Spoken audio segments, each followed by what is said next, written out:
اللہ کریم نے بنی کنانہ سے بنی قریش کو چنا۔ فہر بن مالک رسول اللہ صلی اللہ علیہ وآلہ وسلم کا سلسلہ نسب 11ویں پشت پر فہر سے جا ملتا ہے۔ فہر ہتھیلی جتنے پتھر کو کہتے ہیں۔ ان کی کنیت ابی غالب ہے۔ فہر ضرورت مند لوگوں کو تلاش کر کے ان کی ضرورتیں پوری کرتے تھے۔ اسی وجہ سے وہ قریش کے لقب سے مشہور ہوئے۔ ان کی اولاد قریشی کہلائی اور خاندان کو قریش کہا جانے لگا۔ ایک روایت یہ بھی ہے کہ ان کی والدہ نے ان کا نام قریش رکھا تھا۔ ان کی والدہ کو سمندر کی بڑی مچھلی جسے ہم ویل مچھلی کہتے ہیں پسند تھی۔ ویل باقی تمام مچھلیوں پر حاوی ہوتی ہے۔ طاقت اور قوت اس کی خوبیاں ہیں۔ اس مچھلی کی خوبیوں کی وجہ سے انہوں نے اپنے بیٹے کا نام قریش رکھا۔ یہ اپنے زمانے میں اہل مکہ کے سردار تھے۔ حسان بن کلال حمیری نے یمن سے آ کر مکے پر حملہ کیا۔ حسان بن کلال کا مقصد وہ پتھر جن سے اللہ کے نبی ابراہیم نے کعبے کی تعمیر کی تھی اس کو یمن لے جانا تھا۔ عرب قبائل کے سپہ سالار فہر بن مالک تھے۔ اس جنگ میں یمن کی فوج کو شکست ہوئی۔ حسان بن کلال کو حارث بن فہر بن مالک نے قید کیا۔ حسان 3 سال تک قید رہا۔ اس جنگ میں فہر بن مالک کا پوتا قیس بن غالب بن فہر شہید ہوا۔ غالب بن فہر رسول اللہ کا سلسلہ نسب 10ویں پشت پر غالب سے جا ملتا ہے۔ ان کی والدہ کا نام لیلہ بنت حارث بن تمیم ہے۔ ان کی کنیت ابو تیم ہے۔ ان کے 2 بیٹے تھے جن کا نام تیم اور حارث ہیں۔ لوئی بن غالب رسول اللہ کا سلسلہ نسب 9ویں پشت پر لوئی سے جا ملتا ہے۔ لوئی لوا یعنی علم یا پرچم سے ماخوذ ہے۔ ان کی والدہ کا نام عاتکہ بنت یخلد بن نضر ہے۔ یہ بہت جہاں دیدہ شخص تھے۔ حکمت، علم اور بصیرت والے تھے۔ لوئی کو اللہ کریم نے نرم طبیعت اور دانائی کی صفات سے نوازا تھا۔ بچپن ہی میں ایسے جملے آپ کی زبان سے نکلتے جو ضرب المثل بن جاتے تھے۔ ان کے چند اقوال یہ ہیں: جس نے ہمیشہ نیکی کی اس کی نیکی کبھی ختم نہ ہوگی، اس کا ذکر مسلسل ہوتا رہے گا۔ لازم یہ ہے کہ جس پر نیکی کی جائے وہ اس نیکی کا ذکر کرے۔ جس نے ہمیشہ نیکی کی اس کی نیکی کبھی ختم نہ ہوگی، اس کا ذکر مسلسل ہوتا رہے گا۔ لازم یہ ہے کہ جس پر نیکی کی جائے وہ اس نیکی کا ذکر کرے۔ جس نے نیکی کی ہو وہ خاموش رہے اور اپنی نیکی کا چرچا نہ کرے۔ کعب بن لوئی رسول اللہ کا سلسلہ نسب 8ویں پشت پر کعب سے جا ملتا ہے۔ کعب کے معنی ہے اونچے ٹخنے اور بلند قدم رکھنے والا۔ اسے عزت کے معنی میں سمجھا جاتا ہے۔ کعب کی کنیت ابو حسیس ہے۔ وہ جمعے کے دن عبادت یعنی نماز ادا کیا کرتے تھے۔ اس عبادت سے پہلے خطبہ بھی ہوتا تھا۔ اس دور میں اس دن یعنی جمعے کو یوم العروبہ کہا جاتا تھا۔ شاید یہ اس زمانے کی نماز جمعہ تھی۔ رسول اللہ کے باپ دادا میں کعب کی شخصیت بہت نمایاں تھی۔ کعب نے ہی یوم العروبہ کا نام بدل کر یوم الجمعہ رکھا۔ جب وہ خطبہ دیتے تو اپنی بات کا آغاز اما بعد سے کرتے۔ آنے والے دنوں میں یہی رواج پا گیا جو آج بھی قائم ہے۔ خطبے میں لوگوں کو ایک خدا کی عبادت کا درس دیتے، انہیں سمجھاتے کہ اللہ کریم نے ہمیں جو عقل عنایت کی ہے اسے کائنات میں غور کرنے کے لیے استعمال کریں۔ وہ غریبوں کی مدد کرنے کی ترغیب دیتے تھے، لوگوں کو وعدہ کرنے اور اسے پورا کرنے کی اہمیت بتاتے۔ کعب لوگوں کو بتایا کرتے کہ اس کائنات کا آخری نبی ان کی اولاد میں ہوگا۔ وہ کہا کرتے تھے کہ لوگو، اگر تمہیں آخری نبی کا زمانہ نصیب ہو تو اس پر ایمان لانا اور اس کی مدد کرنا۔ اس نبی کی خوشخبری موسیٰ اور عیسیٰ نے دی ہے۔ میری خواہش ہے کہ مجھے اس کا زمانہ ملے اور میں اس کی مدد کے لیے اپنی ساری توانائیاں لگا دوں۔ کاش میں اس وقت موجود ہوں اور اس نبی کی مدد کروں۔ جب اس کا قبیلہ اس کے خلاف ہوگا۔ کعب عرب میں بڑی عزت اور قدر کی نگاہ سے دیکھے جاتے تھے۔ اہل عرب نے اپنی تاریخ کا آغاز کعب کے یوم وفات سے کیا۔ عام الفیل تک عرب اپنے سالوں کا شمار کعب کے یوم وفات ہی سے کرتے رہے۔ کعب اور رسول اللہ کی آمد کے درمیان 560 سال کا عرصہ ہے۔ انہی کے بیٹے عدی کی اولاد میں عمر ابن الخطاب پیدا ہوئے۔ مرہ بن کعب، رسول اللہ کا سلسلہ نسب 7ویں پشت پر مرہ سے جا ملتا ہے۔ مرہ طاقتور اور تلخ مزاج دونوں کے لیے استعمال ہونے والا لفظ ہے۔ ان کی کنیت ابو یقظہ ہے۔ ان کے بیٹے تیم کی اولاد میں ابو بکر پیدا ہوئے۔ کلاب بن مرہ، رسول اللہ کا سلسلہ نسب 6ٹھی پشت پر کلاب سے جا ملتا ہے۔ ان کا نام حکیم ہے۔ بعض تاریخ دانوں کے مطابق ان کا نام عروہ ہے۔ ان کی کنیت ابو زہرہ ہے۔ یہ بی بی آمینہ کے بھی تیسرے دادا ہیں۔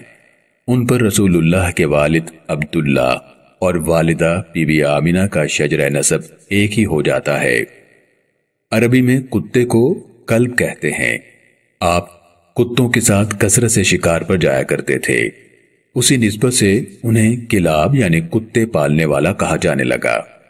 ان کے متعلق یہ بھی مشہور ہے کہ عربی مہینوں کو نام انہوں نے دیے۔ انہوں نے ہی سونے سے بنی ہوئی 2 تلواریں کعبے کے اندر سجائیں۔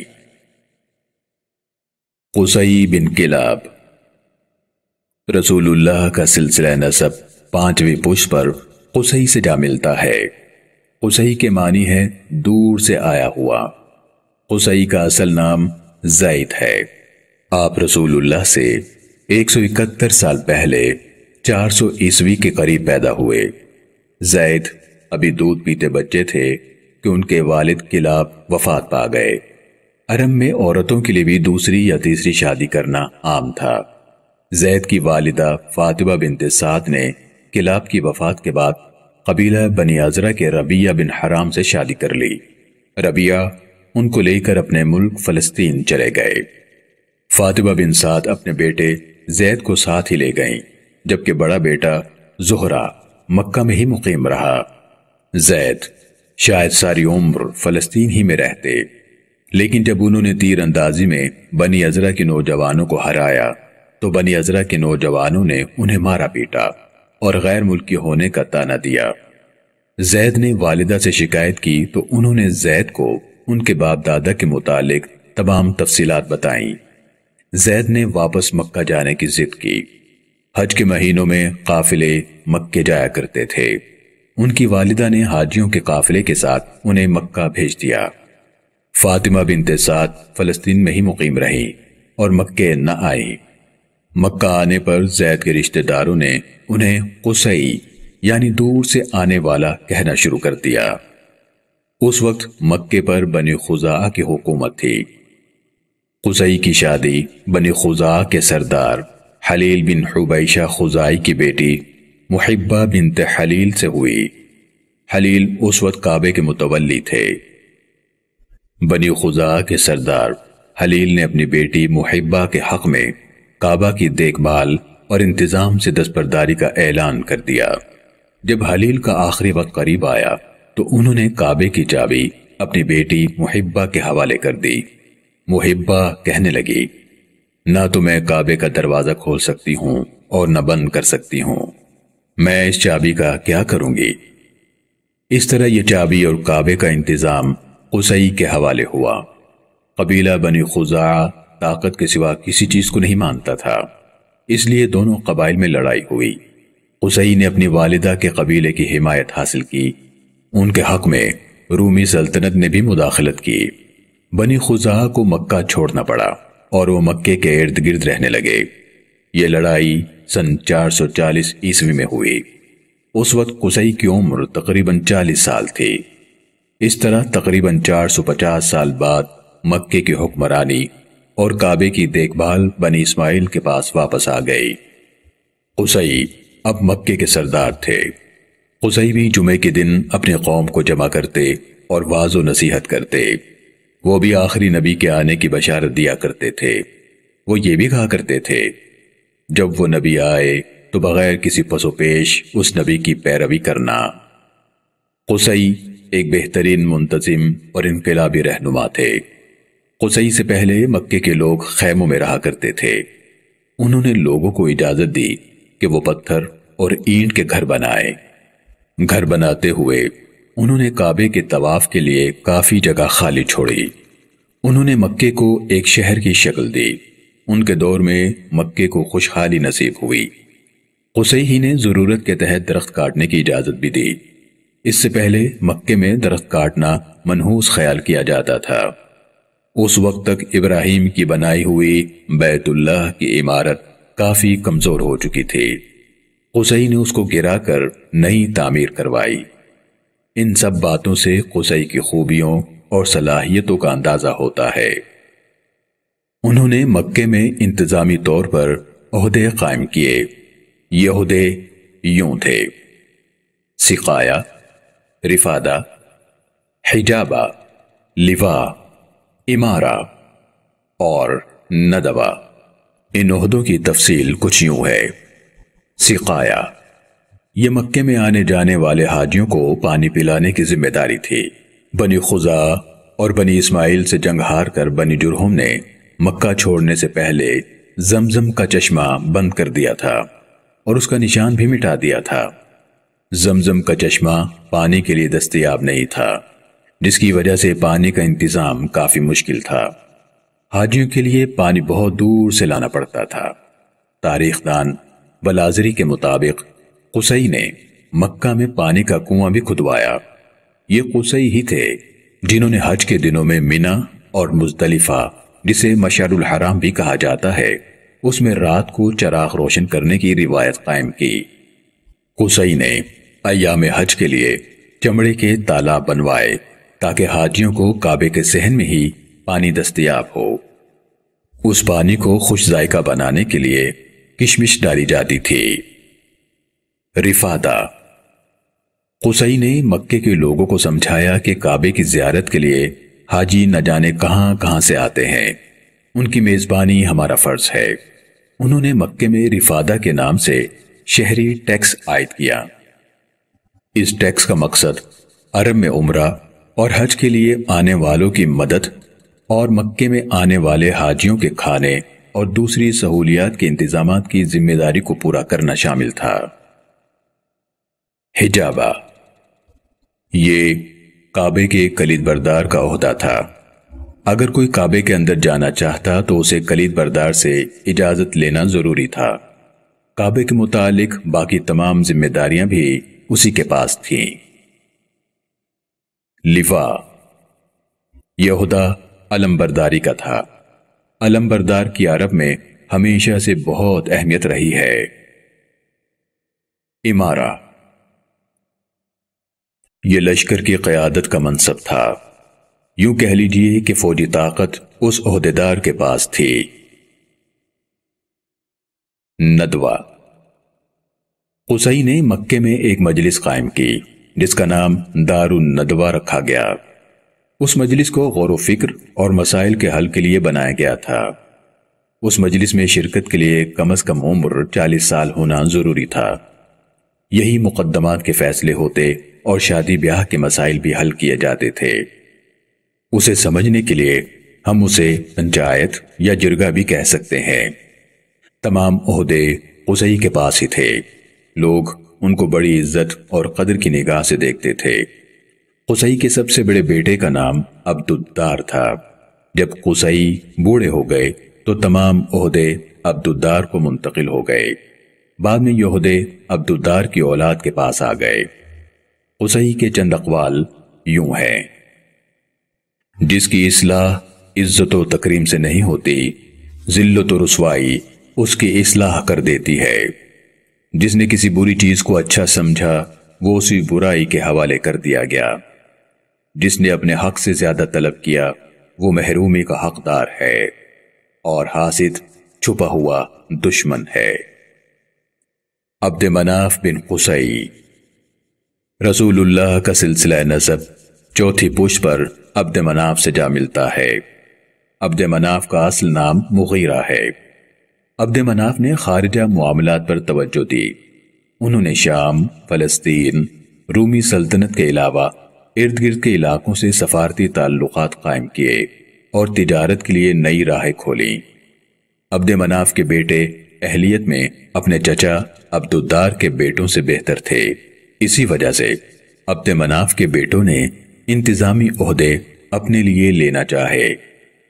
عبد مناف کے 4 بیٹے ہیں: نوفل، ہاشم، عبد شمس اور مطلب۔ واقعہ کچھ یوں ہے کہ عبد الدار اور عبد مناف کے خاندان کی لڑائی میں قریش تقسیم ہو گئے۔ بنی عبد مناف کی حمایت میں 5 قبیلے تھے: قبیلہ بنی اسد، قبیلہ بنی عزہ، قبیلہ بنی زہرہ بن کلاب، قبیلہ بنی تیم بن مرہ اور قبیلہ بنی حارث بن فہر۔ بنی عبد مناف اور ان کے حلیفوں نے قسم اٹھائی کہ وہ ایک دوسرے کا ساتھ نہیں چھوڑیں گے۔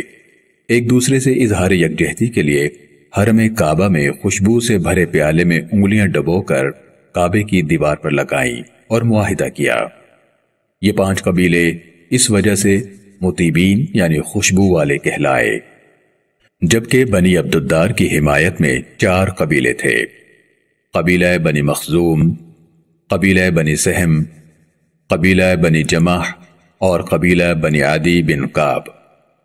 بنی عبد الدار اور ان کے حلیفوں نے بھی قسم اٹھائی کہ ایک دوسرے کا ساتھ نہیں چھوڑیں گے۔ انہوں نے خون سے بھرے پیالے میں انگلیاں ڈبوئیں اور چاٹ لیں۔ ان قبیلوں کو لاقۃ الدم یعنی خون چاٹنے والے کہا جاتا ہے۔ انہیں احلاف بھی کہا جاتا ہے۔ لڑائی ہوتے ہوتے رہ گئی اور بات آپس میں طے ہو گئی۔ فیصلہ کیا گیا کہ سقایا اور رفادہ بنی ہاشم کو ملیں گے، جبکہ حجابہ، لوا اور ندوہ کے عہدے بنی عبد الدار کے پاس ہی رہیں گے۔ قیادت بنی عبد شمس کو دی جائے گی۔ یہاں ایک تاریخی حقیقت کا اظہار بھی ضروری ہے۔ سقایا اور رفادہ کی ذمہ داریاں ہاشم کو ملیں۔ ہاشم کے بعد مطلب اور ان کے بعد عبد المطلب کو یہ عہدے ملے۔ عبد المطلب کے بعد یہ ذمہ داری ابی طالب بن عبد المطلب، جن کا زمانہ 535 تا 619 عیسوی ہے، ان کو ملی۔